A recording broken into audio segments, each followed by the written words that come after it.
ကဘာပေါ်မှာအမြဲတမ်းပြုံးနေပြီး smiling salamander လို့လည်းလူသိများတယ်ဘယ်တော့မှအရွယ်မတိုင်တဲ့တတ္တဝါလေးရှိတယ်ဆိုရင်သင်ယုံမလားဒါကတော့ Pokemon တွေက Mudkip နဲ့တူလုံးလို့လူချစ်လူခင်များနေတဲ့ Axolotl ပါ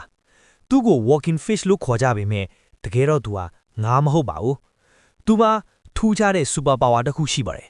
အဲ့ဒါကတော့သူ့ရဲ့ခြေလက်တွေတင်မကပဲနှလုံးကြောရိုးနဲ့ဥနှုတ်အပိုင်းစိတ်ဝင်းတွေကိုပါအမာရွတ်မကြံပြန်ငယ်အသစ်ဖြစ်စေနိုင်တာပါပဲ